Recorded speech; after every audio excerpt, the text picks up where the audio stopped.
एक राज्य में एक संत थे, जो कि संत काफी गरीब थे और उनके पास खेती करने के लिए थोड़ी सी ही जमीन थी। वह खेती करके किसी तरह से अपना जीवन गुजारा कर रहे थे। गांव के लोग उनकी मदद करने के लिए उन्हें कुछ न कुछ दान दिया करते थे, लेकिन हर बार वह सामान उन्हें वापस कर देते थे और दान लिए बिना ही उन्हें धर्म का ज्ञान देते थे। इस राज्य के राजा के पुत्र जुड़वा थे। राजा हमेशा इसी सोच में रहता था कि वो दोनों में से किस पुत्र को अपना उत्तराधिकारी बनाए। एक दिन राजा को इस दुविधा में देखकर मंत्री ने कहा, महाराज, राज्य में एक संत रहते हैं और उनके पास हर समस्या का हल है। आप एक बार उनसे जाकर मिल लें। मंत्री की बात मानते हुए राजा संत से मिलने पहुंचे और उन्हें अपनी समस्या बताई। राजा की बात सुनकर संत ने कहा, महाराज, उत्तराधिकारी चुनना बेहद ही सरल है।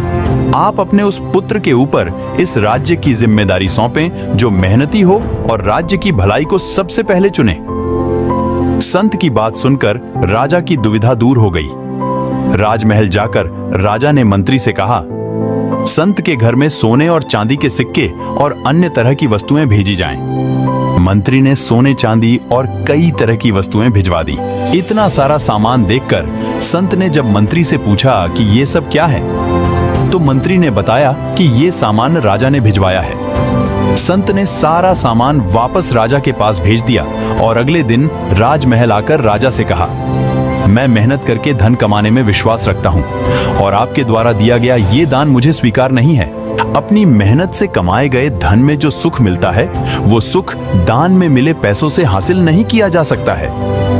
राजा को संत की ये बात काफी अच्छी लगी और राजा ने संत को अपने राज्य का पुरोहित नियुक्त कर दिया।